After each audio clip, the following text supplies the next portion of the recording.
ریتا ڈل گئی مٹیاں رل گئی مانور بابے قاسم دی مہندی ریتا ڈل گئی مٹیاں رل گئی مانور بابے قاسم دی مہندی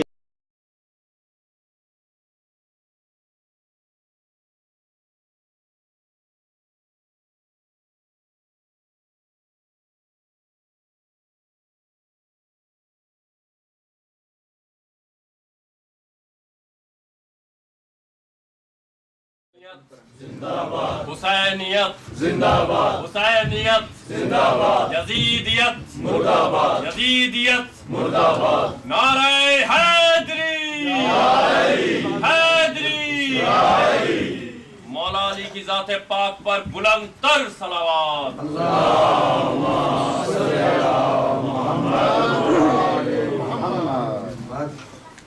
سورۃ الفاتحہ بسم اللہ الرحمن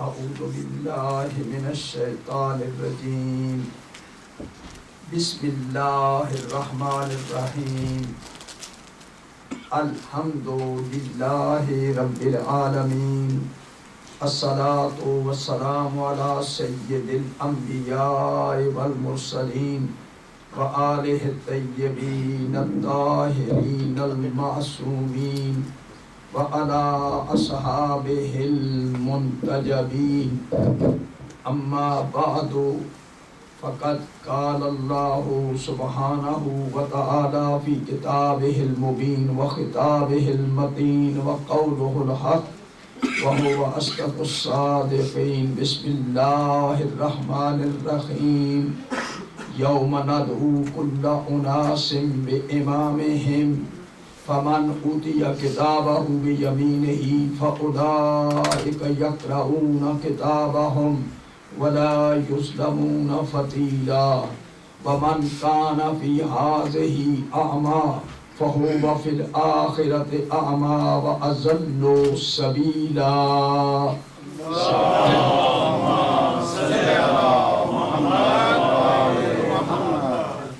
میرے محترم ناظرین سامعین، انتہائی ادب اور احترام کے ساتھ عنوان کردہ آیت کے ذیل میں اگرچہ کم از کم 4 تقاریر گزر چکی ہیں اس عنوان پر، آج اسی سلسلے کو کوشش کروں گا کہ اختتام کروں اس سلسلے کا، اور کل سے پھر نیا سلسلہ شروع کریں گے۔ جو ہمارے اوپر اعتراض ہے امامت کے بارے میں وہ میں کافی بیان کر چکا، اور آج ایک نتیجہ خیز تقریر ہوگی، اور کل انشاءاللہ العزیز اگر کوئی اور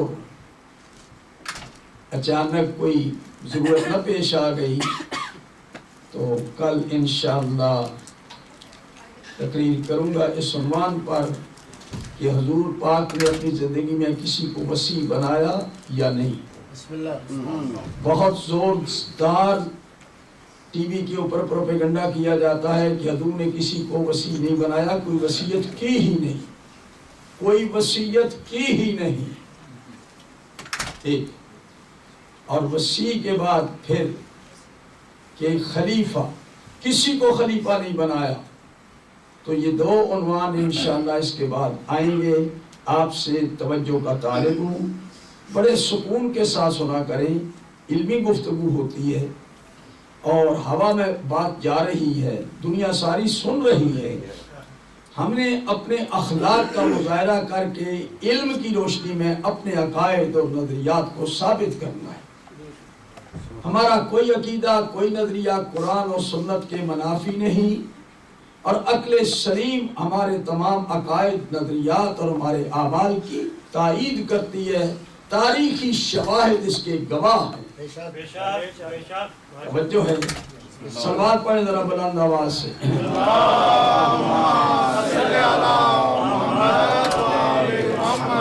حضور یہ کتاب میرے ہاتھ میں بہت چھوٹی سی کتاب ہے. اس کتاب کا نام ہے منصب امامت. امامت کا منصب، امامت کا عہدہ، امامت کی اپوائنٹمنٹ، اس کی ضرورت ہے دین میں یا نہیں؟ آیت میں نے پڑھی قرآن مجید کی، آیت بالکل نص صریح ہے، اور اس کے اوپر میں حدیث، ایسی حدیث پیش کر چکا ہوں جو بہت ہی صحیح ہے، جس پر کوئی انگشت نمائی نہیں کر سکتا کوئی راوی، کوئی محدث. معراج کے اوپر رسول اللہ کو وحی ہوئی، یہ سنا چکا ہوں آپ کو. حضور فرماتے ہیں کہ اللہ تبارک و تعالیٰ کی طرف سے مجھے علی کے بارے میں 3 باتوں کی وحی ہوئی ہے. انہو سید المسلمین و امام المتقین و قائد الغر المحجلین. یہ عرش پر وحی ہوئی ہے. توجہ، حوالے دے چکا ہوں، وقت قیمتی وقت ہے، اس کو بچانا چاہتا ہوں. ہم نے نص بھی پیش کر دی، آیت بھی پیش کر دی، حدیث بھی پیش کر دی، اور یہ اللہ رسول کا فیصلہ ہے. اب آپ نہ مانے تو آپ کی مرضی. منصب امامت، یہ کتاب شاہ اسماعیل شہید نے لکھی ہے، اہل سنت کا آدمی ہے، اور مکتب دیوبند سے اس کا تعلق ہے. خاندان شاہ ولی اللہ سے تعلق رکھتے ہیں، بڑا علمی گھرانہ ہے اہل سنت کے نزدیک. اب ان کی کتاب منصب امامت سے میں پیش کر رہا ہوں. یہ آئینہ ادب، چوک مینار، انارکلی، لاہور، یہاں اس کے ناشران ہیں، بڑی مشہور. اب اس کتاب کے بالکل آغاز میں بسم اللہ میں یہاں سے یہ کتاب شروع ہوتی ہے. رسول اکرم صلی اللہ علیہ وآلہ وسلم کی حدیث انہوں نے دی ہے. عنوان میں یہ لکھتے ہیں لا یزال ھذا الدین قائما. اس دین کو زوال نہیں آئے گا، یہ دین قائم رہے گا.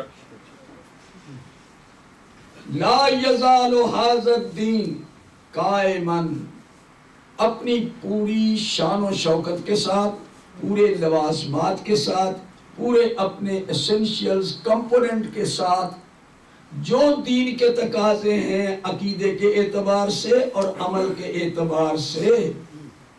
جب حضور کہہ رہے ہیں کہ دین قائم رہے گا تو اس کے تمام چیزیں، اس میں کوئی ڈیفیشنسی یا کمی نہیں، عقائد کے اعتبار سے بھی اور عمل کے اعتبار سے بھی. یہ دین قائم رہے گا. بندوں کی ذمہ داری آپ نے نہیں لی. توجہ ہے نا؟ اور یہ اللہ رسول کی ذمہ داری ہے کہ قیامت تک دین کو قائم رکھنے کا انتظام کریں. توجہ، اگر یہ دین کے قیام کا اللہ اور رسول نے انتظام نہیں کیا تو یہ بہت بڑا نقص واقع ہوگا. نظام ہدایت اللہ کی طرف سے مشکوک ہو جائے گا. توجہ، آپ کی سمجھ میں بات آ رہی ہے؟ یہ آپ کو ماننا پڑے گا، آپ کو بات سمجھ آئے یا نہ آئے، بات پسند آئے یا نہ آئے. نہ آپ کی پسند کی بات کر رہا ہے اللہ کہ آپ کس چیز کو پسند کرتے ہیں، کہ دین آپ کی مرضی کے مطابق آ جائے، آپ کی خواہش کے مطابق آ جائے. دین کے بارے میں اللہ رسول نے فیصلہ کر دیا ہے، لیکن لا یکلف اللہ نفسا الا وسعها. اللہ کسی نفس کو وسعت برداشت سے بڑھ کر تکلیف شرعی نہیں دیتا. اللہ جب حکم دیتا ہے کسی بھی کام کا تو وہ سمجھ کے دیتا ہے کہ بندے میں یہ صلاحیت ہے، بندے میں یہ طاقت ہے، اور بندے کے لیے اس کا انتظام موجود ہے تاکہ بندے کے لیے کوئی بہانہ اور عذر نہ رہے. بات سمجھ آ رہی ہے باتیں؟ اب انہوں نے لکھا ہے لا یزال ھذا الدین قائما حتی تقوم الساعۃ، دین قائم رہے گا قیامت تک، ساعت کی گھڑی آنے تک۔ یہ ساعت سے مراد ہے قیامت کی گھڑی، قیامت تک دین قائم رہے گا، یعنی دین کو آپ ٹکڑے نہیں کر سکتے، اگر کریں گے تو آپ خطا کار اور گناہ گار ہوں گے، دین کے ٹکڑے نہیں ہو سکتے۔ کچھ سمجھیں آپ میرے ساتھ، دین کے ٹکڑے نہیں ہو سکتے، دین قائم ہے، اس میں کوئی کمی نہیں، نہیں دین مٹے گا، قیامت تک دین قائم رہے گا۔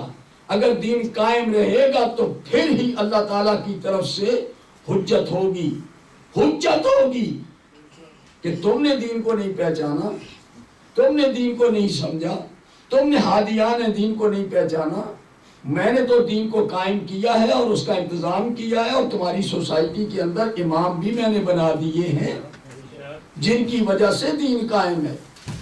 لا یزال ھذا الدین قائما حتی تقوم الساعۃ، قیامت کے قائم ہونے تک دین قائم ہے۔ او یکون علیہ مثنا عشر خلیفۃ، یا اس کے اوپر 12 خلیفے جب تک گزر نہ جائیں تب تک یہ قائم رہے گا، 12 خلیفوں تک قائم رہے گا، 12 خلیفوں کا duration up to the day of judgement. یہ بات سمجھے، بات آ گئی سمجھ؟ اب انہوں نے لکھا ہے فصل اول در بیان حقیقت امامت۔ پہلا جملہ انہوں نے لکھا باید دانست، جاننا چاہیے کہ امام نائب رسول، امام نائب رسول است، امام نائب رسول است، امام رسول اللہ کا نائب ہے، و امامت ذل رسالت است، اور امامت رسالت کا سن شدید جس میں بڑا رعب ہے، بڑی ہیبت ہے، بڑی طاقت ہے، ومنافع للناس، اور بھی بڑے فائدے ہیں لوگوں کے لیے اس میں۔ ہم نے کیوں نازل کیا ہے؟ توجہ، وَلِيَعْلَمَ اللَّهُ مَن يَنصُرُهُ رُسُلَهُ،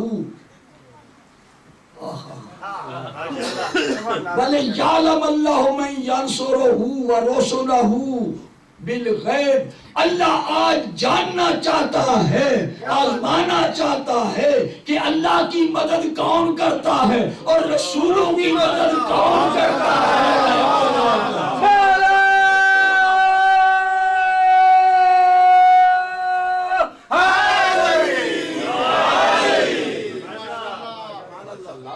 کون مدد کرتا ہے؟ اللہ کی۔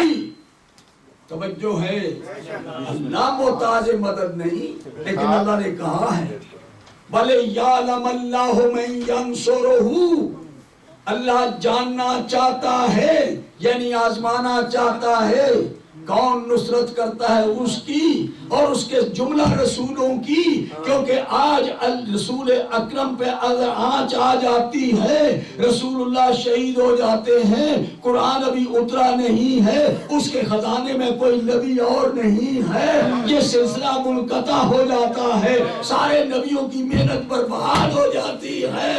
اب اللہ کی نصرت یہ ہے کہ اگر نبی بچ جائیں، دین بچ جائے تو یہ اللہ کی مدد ہے۔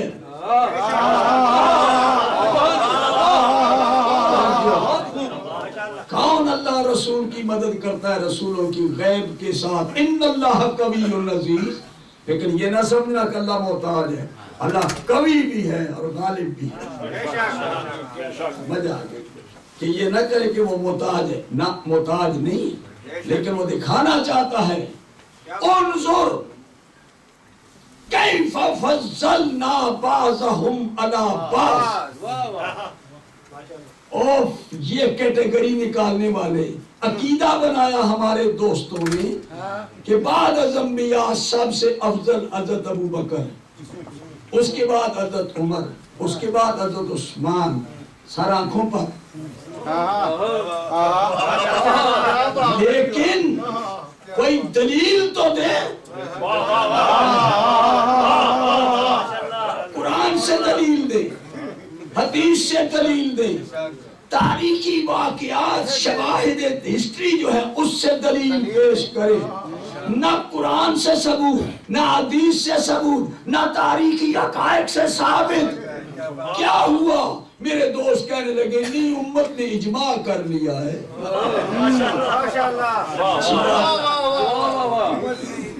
آپ کا اجماعی عقیدہ ہے، قرآن میں کوئی اس کی اساس نہیں، بنیاد نہیں، حدیث میں کوئی نہیں. آپ قرآن سے ثابت کریں گے اپنا دعویٰ، تو میں اب قرآن سے ثابت کر رہا ہوں، حقائق پیش کر رہا ہوں. سلوات پڑھے بلند آواز سے ذرا.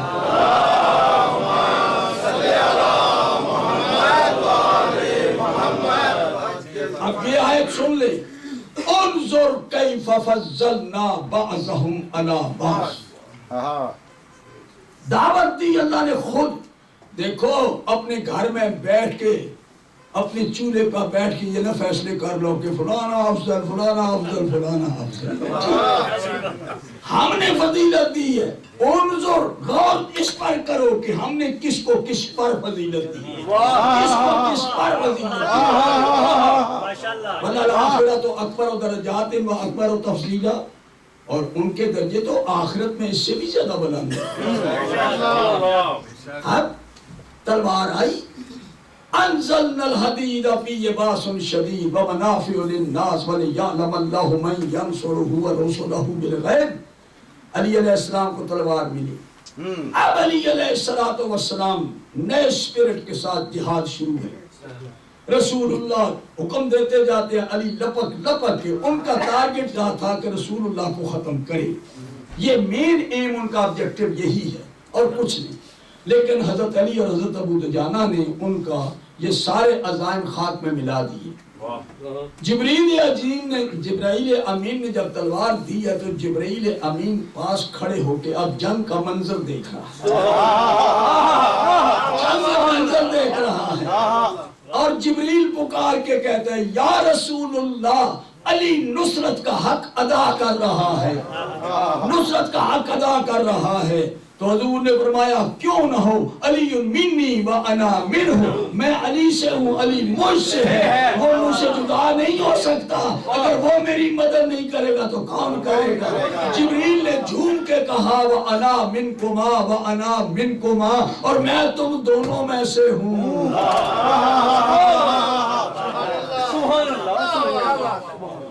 میرے محترم ناظرین و سامعین، اب بتائیے کہ یہ مارکہ ہے. اور حضور جنگ خندق پہ دیکھیں تو اس میں تو اللہ تعالیٰ نے صاف کہہ دیا کہ ہم ایمان کا امتحان لیتے ہیں مومن کا.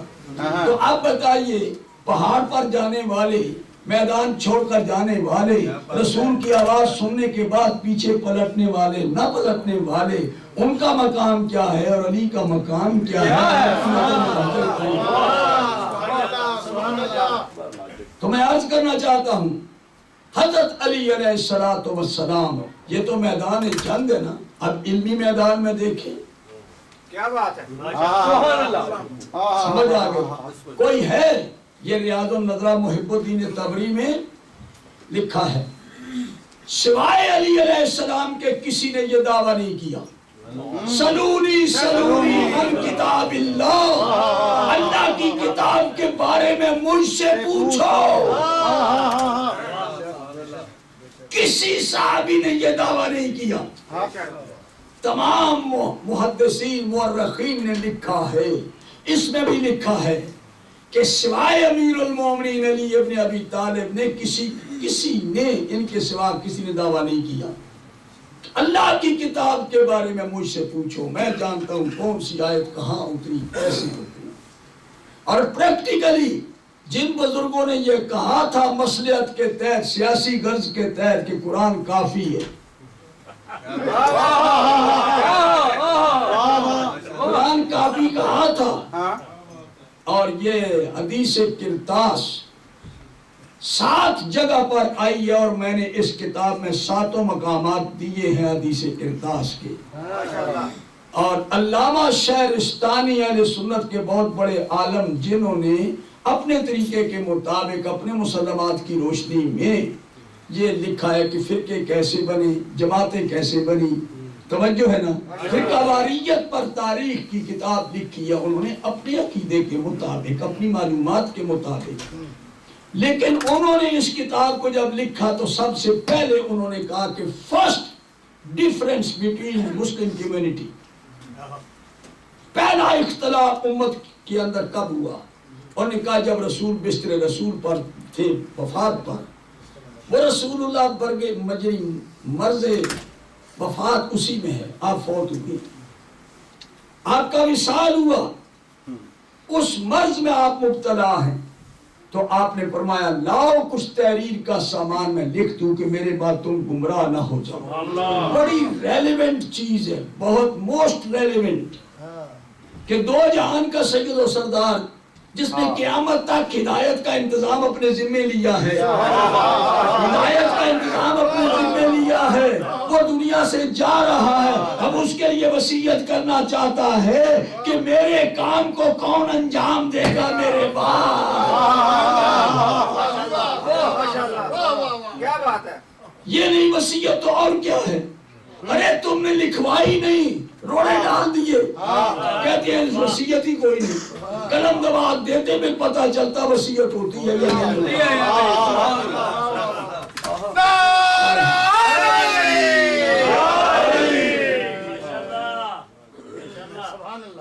سلوات پڑھے بلند آواز سے.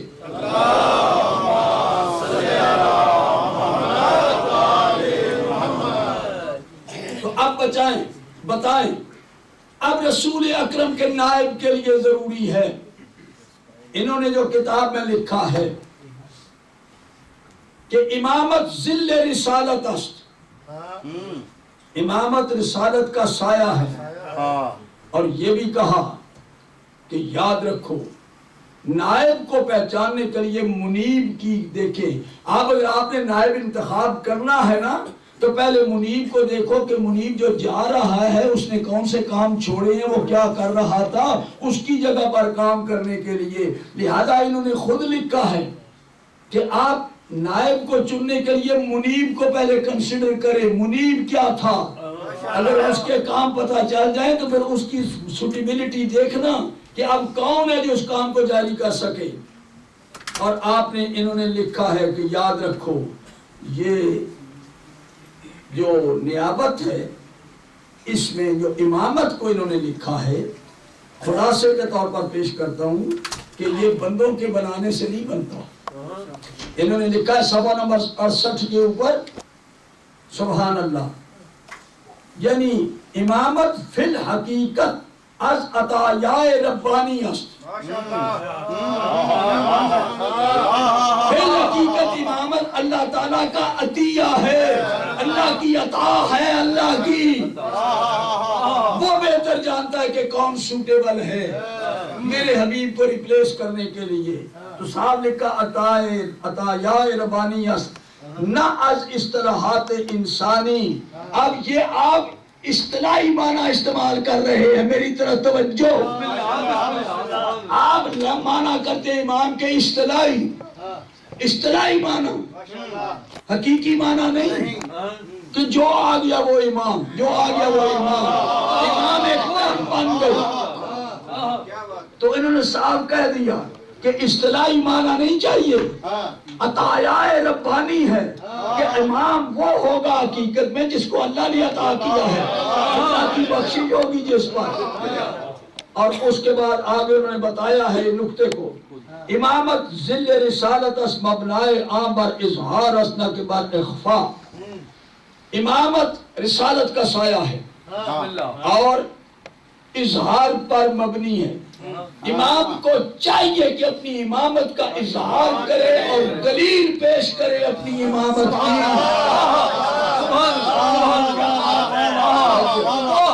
امام پر واجب ہے کہ خود ڈکلیئر اختیار کرے. اب یہاں آ کر انہوں نے مثال جو دی ہے میں کہتا ہوں کسی اور کی مثال دے دیتے.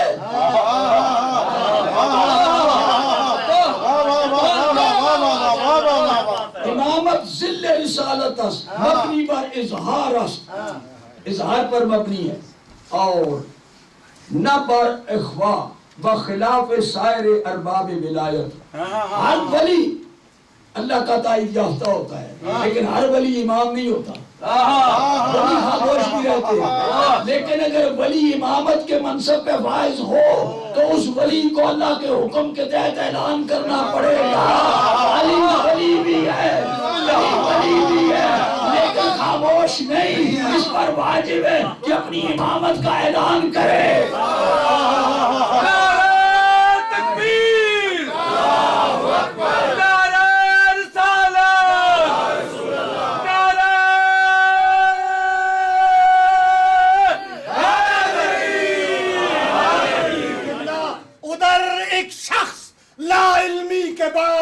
بہت چاہتا تھا، ادھر ایک شخص لا علمی کے باعث موت چاہتا تھا، ادھر ایک شخص کے ہونٹوں پہ دعویٰ تفقدونی کا. تم ہی بولو میں دونوں کو برابر کس طرح سمجھوں.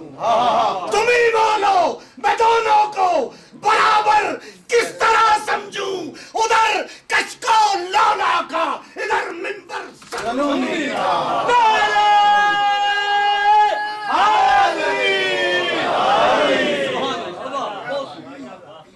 شاہ اسماعیل شہید اب مثال دیتے ہیں، مقدمہ قائم کیا، کہہ رہے ہیں کہ امام کو واجب ہے کہ اپنی امامت کا اعلان کرے اور دلیل امامت پیش کرے. یہ نہ کہے. اب آپ اس کو مان رہے ہیں جو پہلے خطبے میں یہ فرما رہے ہیں کہ میں تم سے بہتر نہیں.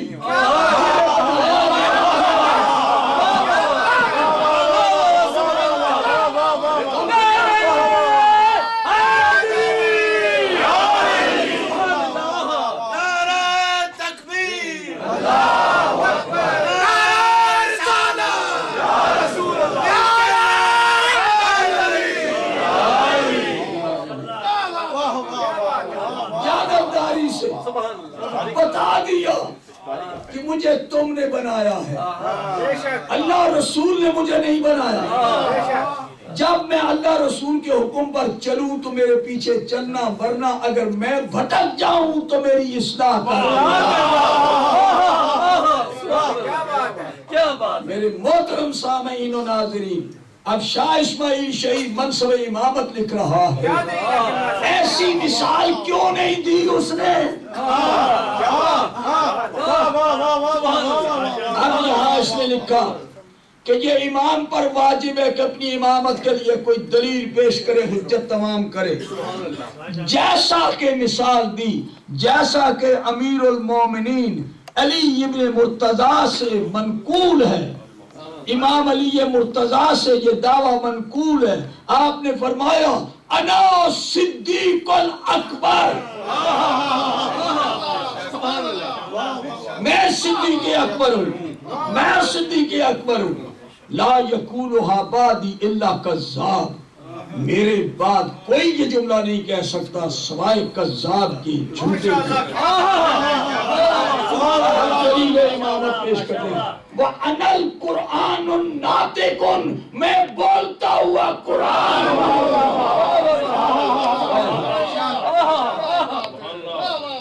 یہ ہے دلیل امامت، کیونکہ امام کے لیے قرآن کا عالم ہونا ضروری ہے. قرآن نے کہہ دیا ہے من لم یحکم بما انزل اللہ فاولئک هم الفاسقون ومن لم یحکم بما انزل اللہ فاولئک هم الظالمون ومن لم یحکم بما انزل اللہ فاولئک هم الکافرون. جو اس کتاب کے مطابق فیصلہ نہ کر سکے، اس کتاب کے مطابق حکمرانی نہ کر سکے، وہ فاسق ہے، وہ ظالم ہے، وہ کافر ہے.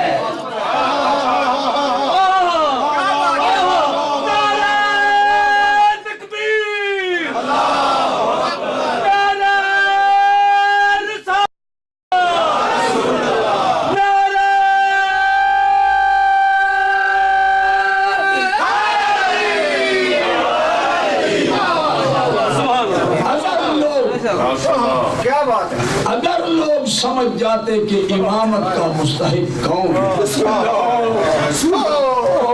اب اس سلسلہ امامت میں جو اللہ کے نظام کے اندر امامت آ رہی ہے قیامت تک یہ 12 امام، ان میں تیسرے نمبر پر حسین ہے، اللہ کا بنایا ہوا امام، اللہ کا بنایا ہوا امام حسین، بندوں کا بنایا ہوا چھٹا امام یزید۔ میں دعوت فکر دیتا ہوں اپنے بھائیوں کو کہ غور کرو، یہ تمہاری کتاب کہہ رہی ہے کہ یزید کو اجماع حاصل ہے، پبلک نے اس کو بنایا، مگر حسین کو اجماع نہیں مل سکا۔ اگر حسین پر اجماع نہیں ہوا تو قصور کس کا؟ ارے امام حسین کو اجماع نہیں ملا تو کس کا قصور؟ یزید کو امام آپ نے بنایا۔ تو جو اللہ کا بنایا ہوا تھا، جو دین کا محافظ تھا، جب اس نے دین کی بنیادوں کو کھوکھلا ہوتے دیکھا تو وہی آیا سامنے جو دین کا نگہبان تھا، دین کا محافظ تھا، حقیقت میں جو دین کا علمبردار تھا وہی سامنے آیا۔ اب پتہ چل گیا کہ نظام ہدایت جو اللہ نے مقرر کیا قیامت تک میں، اس میں امام حسین تیسرے امام ہیں۔ بندوں نے جو شروع کیا اجماعی خلیفے بنائے، اجماعی امام بنائے، پبلک نے اس میں چھٹے نمبر پر یزید آ گیا۔ یزید نے کہا کہ حسین جھک جاؤ میرے سامنے۔ حسین علیہ السلام نے کہا میں جھکا تو سارے نبی جھک گئے، میں جھکا تو شیطان کے سامنے اللہ جھک گیا۔ میرا جھکنا آسان نہیں ہے۔ واہ سیدہ کے لال، ہائے کربلا کے میدان میں دیکھیں یہ کون لوگ ہیں کربلا میں؟ یہ رسول اللہ کا خاندان، رسول اللہ کا گھرانہ، یہ کس لیے آئے ہیں؟ بار بار تکرار ہوتی ہے، اور پہلا حملہ جو ہوا، پہلا حملہ ہوا،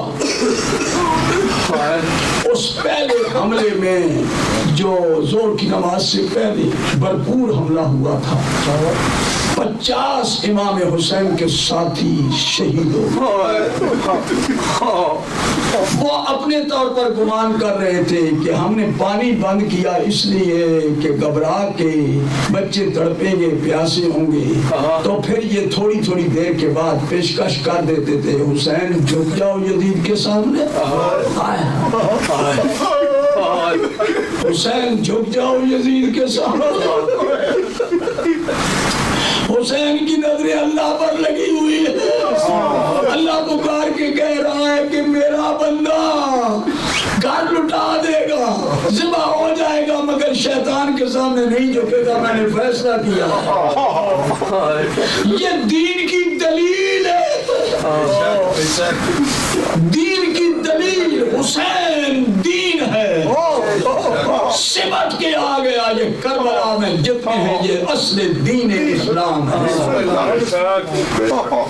اور دشمن سمجھ رہا ہے کہ ہم زور دیں گے، طاقت کا مظاہرہ کریں گے، سختی کریں گے تو پسین جائے گا دل، آخر بچوں کو تڑپتا دیکھے گا جھک جائے گا۔ یہ ان کا گمان تھا۔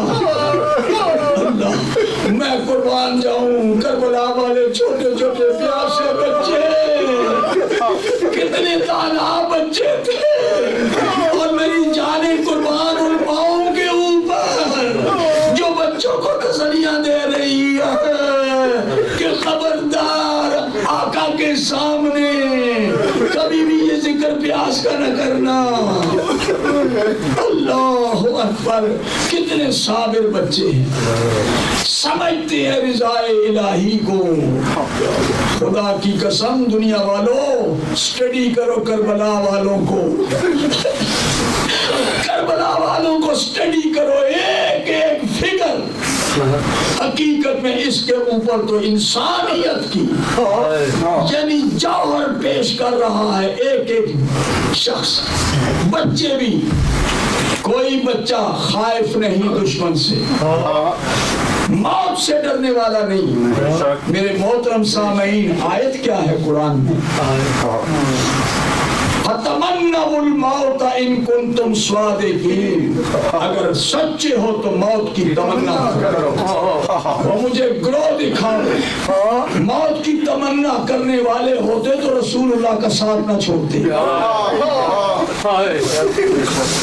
زندگی پیاری تھی. یہ کربلا والوں نے اس آیت کی تفسیر اپنے فعل سے پیش کی. وہ ہم ہیں جو موت کو گلے لگا رہے ہیں.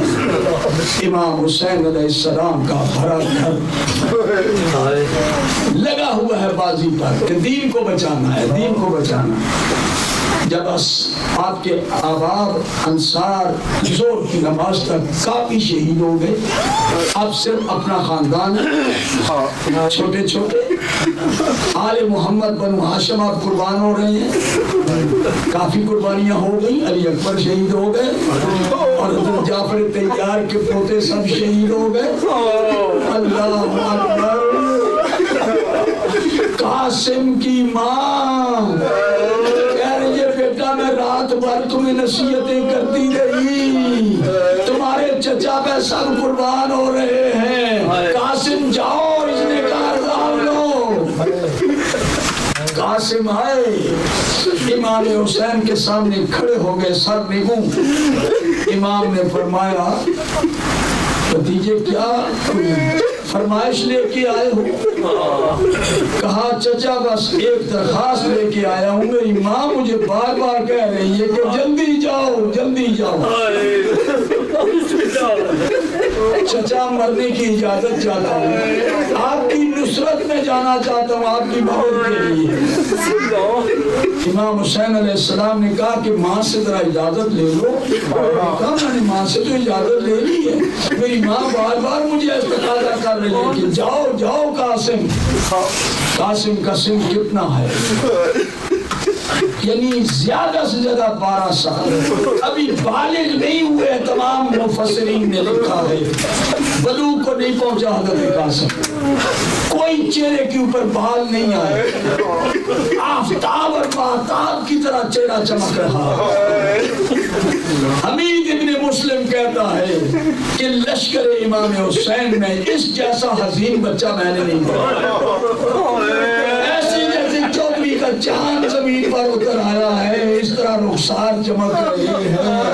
نظریں نیچی کر کے کہتے ہیں چچا اجازت ہے. امام نے فرمایا کہ اچھا بیٹے تم تو میرے بھائی حسن کی نشانی ہو، جب مجھے حسن کی زیارت کرنی ہوتی ہے میں اجازت نہیں دے سکتا. حضرت قاسم نے کہا پھر ماں کے پاس آئے. ماں نے پھر دروازہ خیمے پہ آ کے کہا آقا مولا حسین مجھے بھی سرخ رو کرنا ہے آپ نے. امام حسن مجھے قیامت کے دن کیا کہیں گے کہ میرا لال کیوں بچا رہا اور حسین کی نصرت کیوں نہیں کی. یہ ان کی وصیت ہے. کربلا میں میری طرف سے قربانی پیش کرنی ہے. جانتے تھے حسین، حسن بھی جانتے تھے. سب آئے. امام حسین علیہ السلام کھڑے ہوئے. کہا آؤ قاسم. قاسم کو گلے لگا لیا. دونوں چچا بھتیجا دیر تک روتے رہے، بہت دیر تک روتے. اللہ اکبر. بیوی میں قرآن پڑھا ہو گیا. حسین کہتی ہے قاسم نہ اجازت دیتے بنتی ہے نہ روکے بنتی ہے.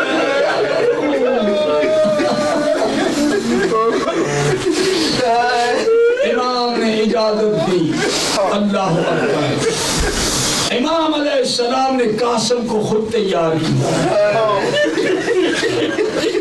زرا کوئی درست نہیں آتی. ایک کرتا ایک پائجامہ، ایک اوپر چادر اڑا دی سفید چادر، اور